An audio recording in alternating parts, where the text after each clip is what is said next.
follow along workout. So today we are going to cap off our last week's worth of live workouts for follow along for unlocked movement. And this is going to be workout based, all about trunk stability. So when we talk about trunk stability, we always usually think of things like sit-ups, planks, and all those sorts of intermediate or, well, to be honest, beginner level type activities. Once we get to a certain point in training, we really need to start elevating what we're doing to support our midsection. And if we're spending all day at a desk or we're getting back to activity, we need to have a way to progress. So if you're at planks, crunches, dead bugs, all those sorts of things, that's fine. There's no problem with that, and you can add those into the workout to replace some of these harder things we'll go through today. I just want to show you a way that we can progress our trunk stability training when we talk in terms of anti-rotation and letting the limbs move around that. So having a stable trunk in planes where we're in quadruped, like crawling. We can also potentially add things like loaded carries in there to really ramp up our training. But this session is purely based around the trunk and the midsection, getting you in a position where you can progress to those more advanced forms, which we'll go through, and we'll talk about a little bit about the progressions as we go. So like I said, today's workout, it's all about trunk stability and helping maintain a stable trunk through different planes of movement, and then also giving our body an ability to go from planks, crunches, all those sorts of entry-level activities where we focus on static strength to more dynamic strength. Okay, so if you've got any questions, feel free to add them into the chat as we go. But we're going to start off, as we always do, with a bit of trigger point. But this morning's a little bit smaller. We're only going to focus on 3 areas, being the psoas, the QL, and the glutes. So all of that stuff around the midsection. So you're going to need your trusty trigger point ball here, and you're going to come down onto your guts. So remembering with our psoas release, if you followed along from the previous workouts, an inch beside the belly button, we're going to place that ball in there, and we're going to lay down on top of it. So inch beside the belly button, laying down. I've got my trusty timer here. So if you struggle finding that spot, just wriggle around until you do. It might be a little bit higher, might be a little bit lower. But once we have, breathing in, then breathing out, arch up into the ball. So pushing into the ball. Breathing in, arch up, pull forward. So just pull forward slightly with the arms like you're trying to pull yourself across the floor. Breathe in. Arch up, pull forward, leg up on the side you've got that ball, and coming down. Breathe in, and then breathe out on the way up. Arch up, pull forward, leg up, and we're just going to sit there. So that's already the minute on that side. Switching to the other side now. Inch beside the belly button, coming down. Breathing in, arch up. That's right, we don't have to bring the foot up first if we can't. Breathe in. Arch up, pull forward slightly with the arms now. Breathe in. Arch up, pull forward, leg up. And coming down, breathe in. Arch up, pull forward, leg up. And let's just go through a couple more of those. Now, if you're a bit sore on one side, spend a bit more time on that individual side. You will notice you do have asymmetries within the body, and that is pretty normal for every individual. Just customize the amount of time you spend in each area that suits those asymmetries. All right, next up we have a QL release, right? So lower back, those muscles beside the spine, we're looking at putting that ball into the edge of that muscle. So not on top of the spine, avoid that, and not on top of the muscle, but onto the edge. So where you'd probably consider your kidneys to be, which they aren't, but if we talk about where people commonly think, you're looking for the edge of that muscle just before the gap of where you feel like your kidneys would be. You're going to lay it down on that there. You've got your leg up, And you're simply just going to breathe into that ball to start with.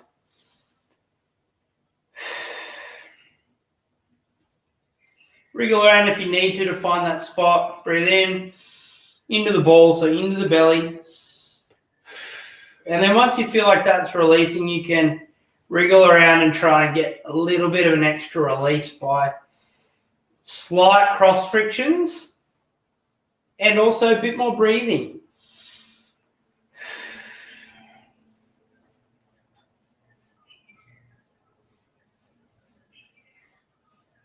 Just going to sit there, working in.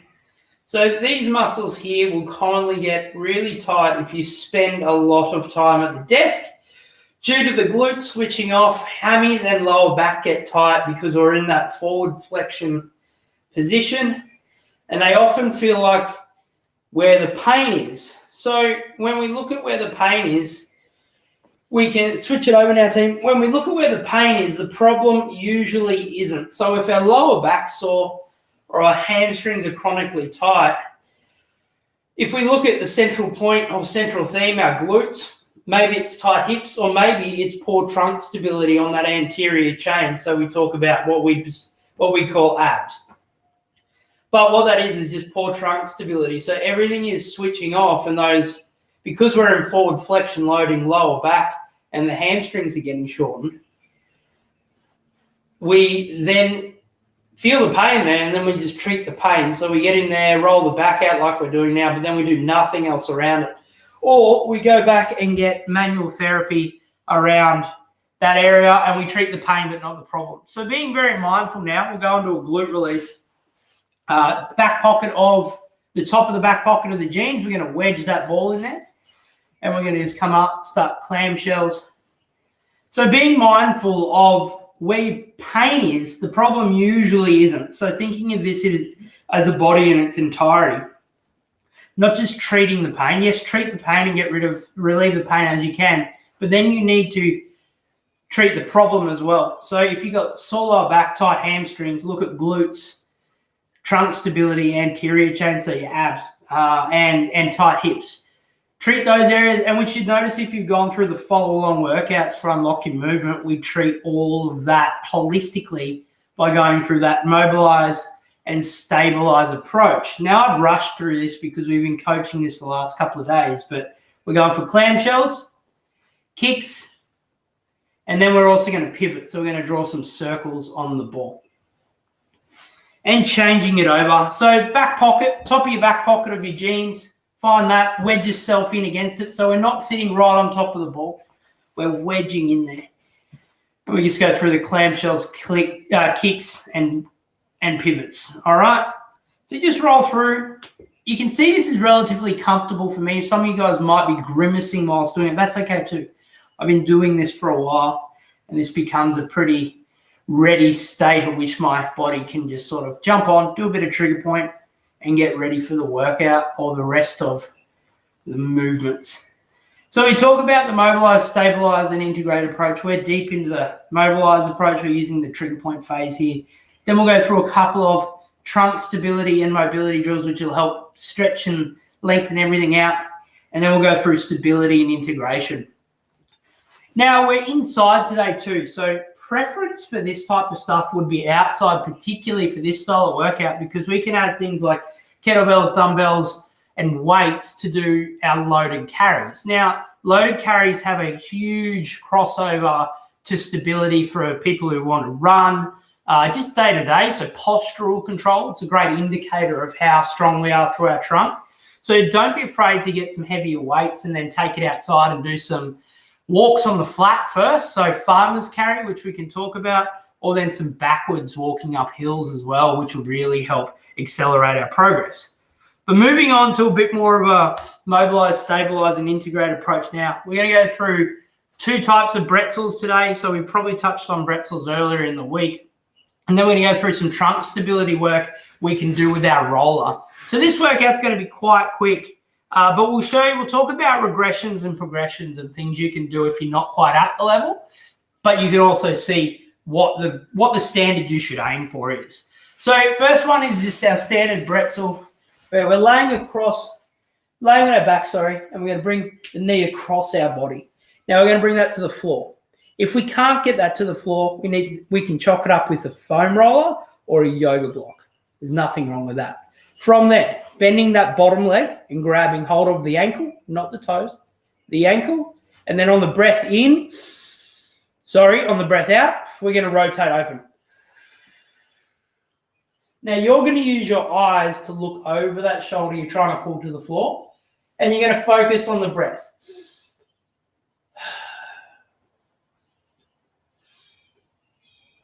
Now I'm going to come back and look at the camera here for a second. But what you're focusing on is keeping the knee on the floor here, so not letting this knee come up, and then getting the shoulder to the floor. The opposite shoulder. Sorry, the same side shoulder. Getting confused with myself being bent into this position. And you're trying to get that shoulder to the floor. Now, the priority is knee stays pinned. So if we have to get that yoga block, we keep the knee in contact with the surface at all times. And that shoulder, we gradually coax down by breathing, and on the breath out, we just relax and open up. Using the eyes also functions that extra range. So if we come out now and I switch it up, we pin the knee, bend the knee on the bottom leg, breathe in, and on the breath out, open up. So we use those eyes, so I'm looking right at the floor here, and I'm pulling that shoulder to the floor. Now, this side this morning is actually a little bit more tighter than usual. So I've got my knee on the floor, but my shoulder's just off the floor here. So what I'm going to do is use the breath and my eyes to function that movement.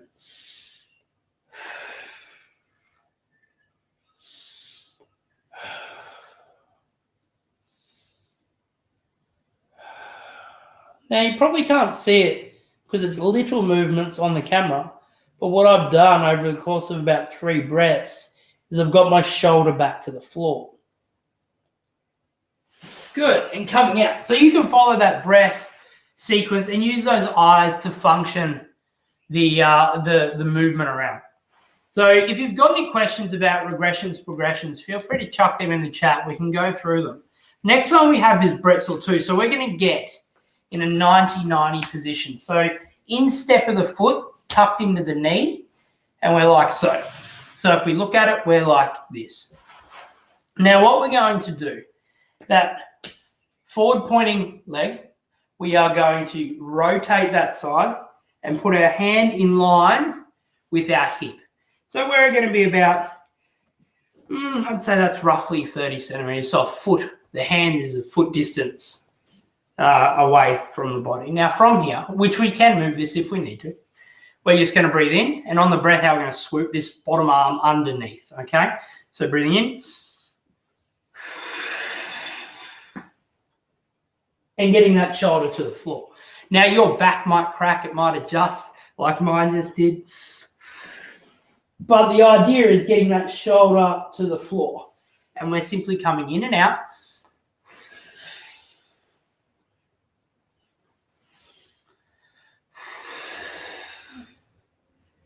Now, if you haven't sort of realized, this is working more of that posterior chain and that fascial sling on the back side of our body.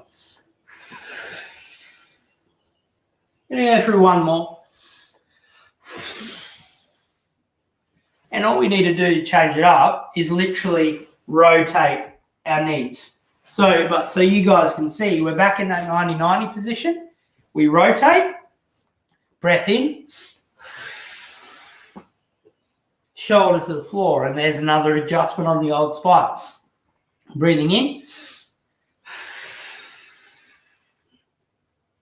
That's it. So if we can't get our shoulder to the floor, we're working to it every rep. Use the breath to function it, reach through and try and pull that shoulder to the floor. But don't pull into pain.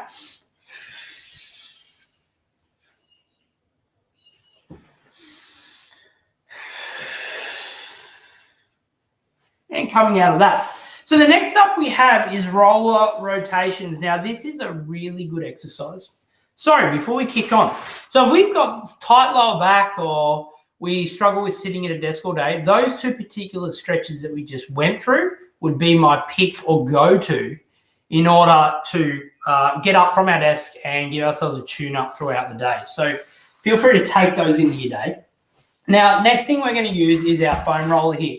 You don't have to have this gigantic foam roller like I have, but what we're going to do is some roller rotations. Now, this is a bit of a shoulder stability exercise, working lateral movement. So we're going to be dropping our knees to the floor. And by squeezing the roller, we're actually going to start engaging trunk stability and shoulder or motor control of the shoulder by keeping the shoulder pinned to the floor. So we're going to pin that between our knees and our feet. You want 2 points of contact on that roller. Next, we're going to go into crucifix position. And what we're going to do here is drop the knee to the floor without the shoulder blade of the opposite arm peeling up off the floor. So we should be able to get knees to floor. We're going to go for about 5-10 reps each side here, depending on how conditioned you are. But the trick is, or the time when the exercise gets cancelled, is when we can't get that knee to floor without that shoulder staying on the floor. So if we only get partial range before the opposite shoulder peels up, we only go that far. We go to the point before the shoulder comes up off the floor. So once we've got it though, we should be able to get that shoulder, keep that shoulder to the floor, and drop that knee to the floor on the opposite side. So if we've only got partial range, go to the point where you can just keep that shoulder onto the floor and come back the other way. Some people will find this quite difficult, which is okay, but work within your range. So due to me chatting away, I'm kind of lost count, but that could do. So there's our roller rotations, right? What that's going to do is start to engage a bit more trunk stability whilst focusing on dynamic motor control of the shoulders. Finally, we're going to bring it back into a bit more of an anterior chain now, which is our hollow rock. Now, these are quite difficult. Maintaining the hollow position throughout can be quite difficult for some. So what I want you to regress to is a hollow hold if you can't quite keep up for this particular phase of the activity. But simply put, we are going to bend our body into a U shape, or like we're in a bowl as such, and we're going to paint the floor with our spine. So arms are overhead, and then legs are extended, which I will show you the most advanced version, and then we'll regress as appropriate. But you're going to do about 10 reps of these rocks. So as you can see, you can't hear anything of when my spine's rolling along the floor. And my hands and feet stay the same distance apart the whole time. Now, if we can't do these rocks, which this is okay, this is actually quite advanced for some, and I even struggle with these on the best of days, what we can do is go to a hold. So our easiest hold is arms down, knees bent. And then once we start to get that lower back pinned into the floor where we can hold it and control it with minimal fuss, we can go to extending the legs, keeping the lower back forced into the floor at all times. And then we can go to the extended arms. So we're going to have arms down, arms up, knees bent. But at all stages, lower back stays forced to the ground. And you want to aim for 30 seconds to a minute for that if you have to regress from hollow rocks. The final one that we're going to work with is we're going to use our roller again, but we're going to use that as a bit of proprioceptive feedback. Now, I mentioned that we can get outside and do some carries. So you'll see some kettlebells behind me, finding a hill, walking backwards up that. But even as early as starting, just walking on the flat with kettlebells, loaded carries in either the farmer's position, so that's down by your sides, in the rack, or overhead, depending on your level, is probably where I would spend my time with this one because it really shows how stable we are under load walking in a bipedal. But another exercise we can do, which is going to challenge you quite well, is our crawl with our roller on the back as feedback. Okay, so we can go down the spine like so, where we are simply going to have to maintain neutral spine here, or we can go across the back like so, depending on the level. This is level 1 across the back, and then down the back is level 2. Now, before we get moving, obviously I've got a hoodie on here, so that can get in the way sometimes for people. Before we get moving, we can do things as simple as coming up onto our knees and then raising an opposite arm and leg, or even a single arm and leg, doing feet and then hands in order to stabilize, to hold that neutral spine. So that's level 1 on our crawl. We actually don't have to move or transverse anywhere to get an effect out of that.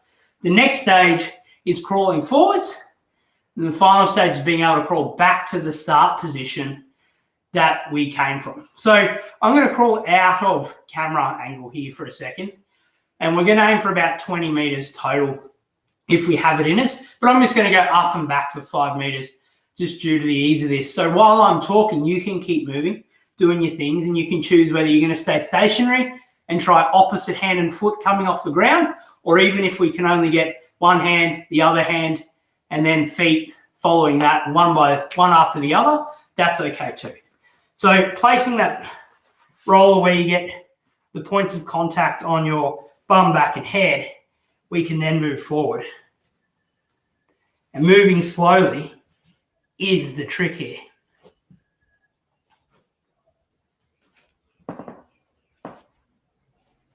So as you start to feel it rock, you are going to naturally correct, and you want to come back to the start. That's as simple as it has to be. So we can go up, back. So I didn't even go more than 2 meters here, and it's still, whilst talking, is quite challenging for me. So pick your appropriate level. Don't go any further than 20 meters. Really work that. And if you want to go outside and do loaded carries, you can bump that distance up as your fitness improves there. So let's go through. Now we've got 2 more times through. Let's start to get a bit of a pace on. Back to Bretzel 1. Pulling knee to floor, bending that bottom leg, breathing in, opening up. Bit of a long-winded explanation this morning, team, but getting the essentials right when we talk about trunk stability, as you can see, it's quite detailed when it needs to be.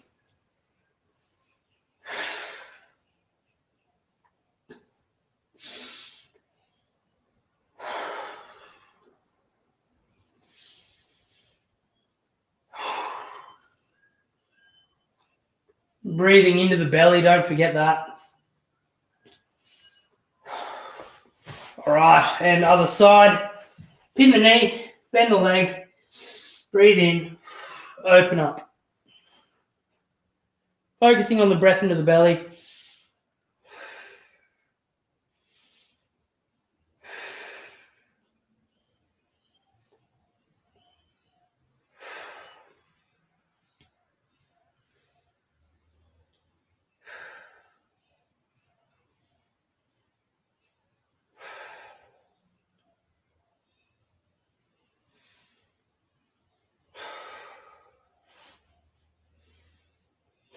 All right, up into Bretzel 2, so that 90-90 position. And then swinging around, hand just about a foot away from the body, breathing in. So from the angle you can see.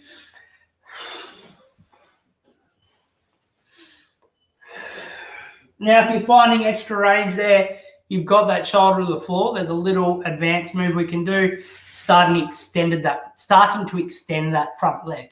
So when we come down, we can even just have it partially bent here, but you're going to get that stretch all the way down the back of this leg now.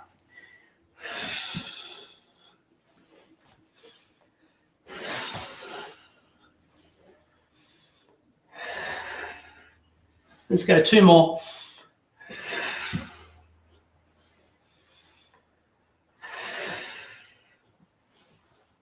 All right, and bringing the knee in, and all you need to do to switch over is bringing the knees across. So you can see 90-90, hand a foot away, breathing in and going through. Shooting through, shoulder to the floor. Like I said, if you're starting to get that range in there.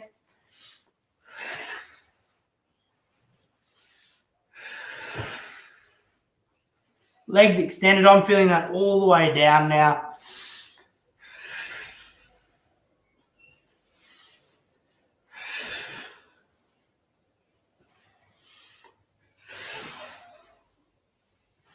Good. 2 more.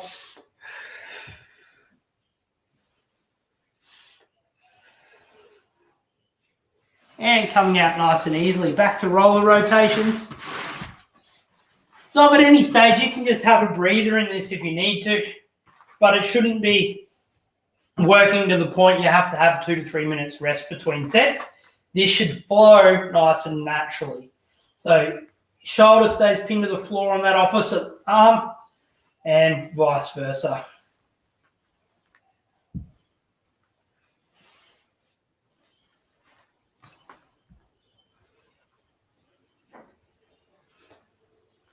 Let's go for 5 each side.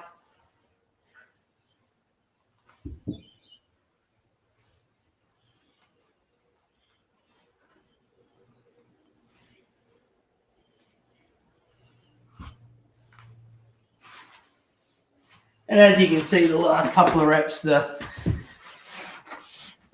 roller came out, but that's okay. All right, into hollow rocks now, 10 reps. So pick your regression or progression, whichever you'd like.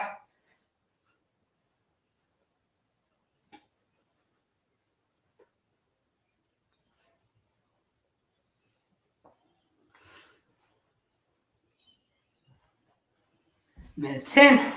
Coming back up into our crawls. Actually, let me just put this footy on. So, like I said, loaded carries is my preference, but this one is going to challenge you enough.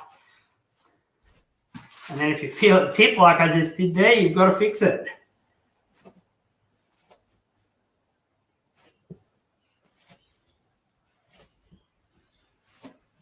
Try and get that 5, 10, 15, 20 meters in.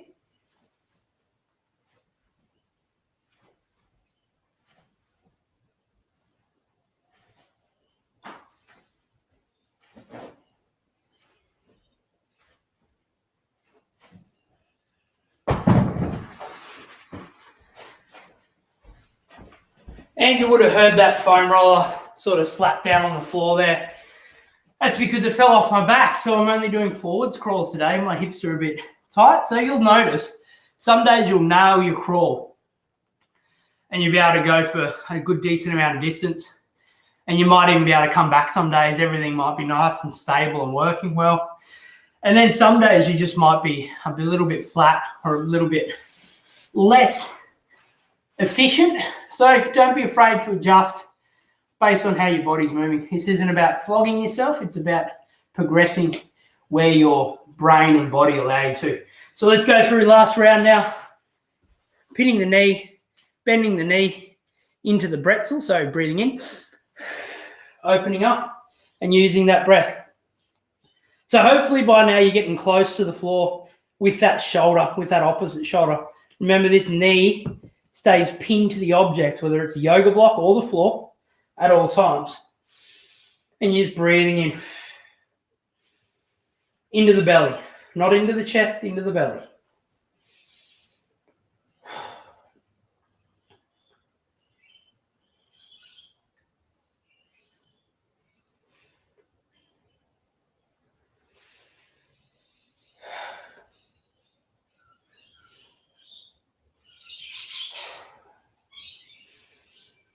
Two more breaths.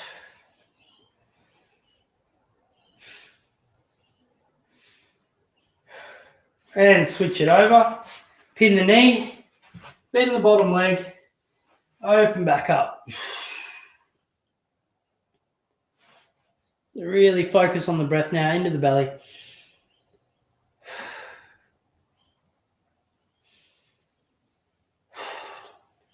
So a lot of what you're seeing today is ground or floor to standing type work. So you can see we've spent a lot of time in those lower stances or lower regressional patterns. So we haven't gone to standing. We did mention, obviously, instead of the crawl, you can go to standing with your loaded carries. And going from a floor to standing approach has a few benefits. So let's just go for a couple more breaths here. So by getting as close to the floor, if we're coming back from injury, that's going to make you feel nice and safe, right? So if we talk in terms of with a perception of injury risk, niggles issues, that sort of stuff, if we get closer to the floor, it's going to give us that perception of safety and allow us to establish range a little bit more quickly as opposed to just going straight back to standing, single leg, split stance. So if we talk about coming back from running or lower back injuries, bring yourself back to the floor. It gives gives you that added perception of safety to allow you to go from supine to prone to quadruped to half kneeling to standing, those types of things. So be mindful. If you feel like your progression back to activity isn't progressing that well and you've been focusing on going straight back to standing, maybe drop it back into some of these patterns where you will notice improvement a little bit quicker because your brain feels like it's safe because you're close to the floor. All right, breath of 2 now, 90 degrees, instep of this foot tucked into this knee. We're going to rotate open and we're just going to go for about 5 this time. Opposite shoulder to the floor. Swoop through and thread the needle between that bottom hand. 2 more. 1 more. And switching up. So instep. Far enough away from the body, that outstretched hand, and swooping through, breathing in.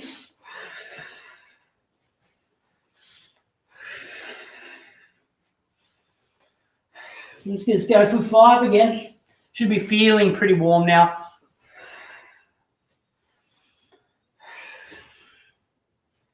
And there we have it. Last round of roller rotations. Remember, opposite arm stays pinned to the floor. And we're working through like so. Into that crucifix position. Bend those knees 90 degrees at the hip and the knee, if we can help it. And those shoulders stay pinned to the floor at all times. So we only go as far as we can to maintain those shoulders staying on the floor. Let's go for 2 more each side.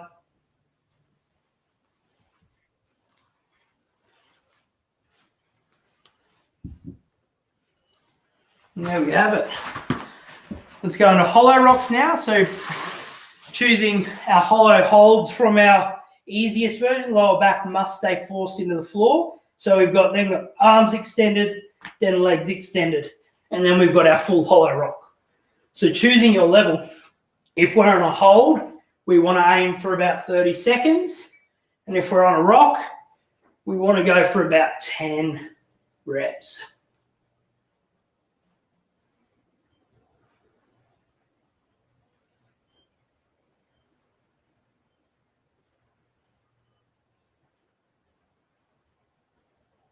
And there we go.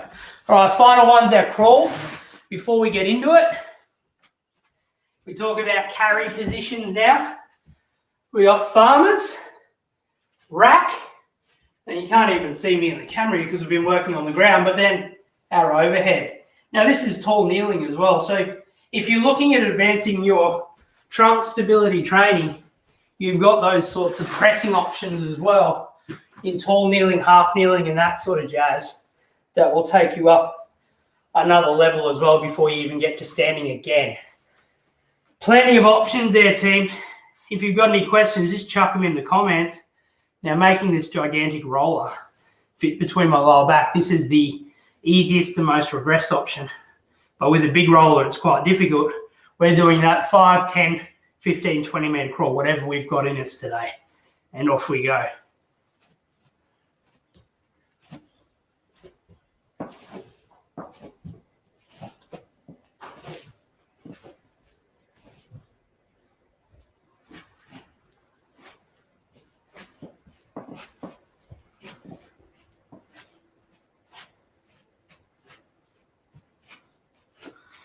Coming down out of control. Now you can see we We started the workout with that roller directly down our back. So then any rocks to the side, it was off. Now, you saw on that rep that when I crawled forward, because I had it across my back though this time, so across my lumbar, I could crawl up and crawl backwards. So that was my level I essentially needed to stay at today if we talk about in terms of nailing an exercise. Like I said, though, loaded carries are preferable and more optimal if we talk about long-term postural control. But if we're coming back from injury, start from floor, work to standing, and then go from there. You can go through quadruped stuff like we did, ground-based work like we did today. I also demonstrated what tall kneeling looked like with a press and those carry positions. So rack was down by, farmers was down by a side, rack was up here, and then that overhead position, carrying and walking, that's obviously the most advanced. There you have it, team.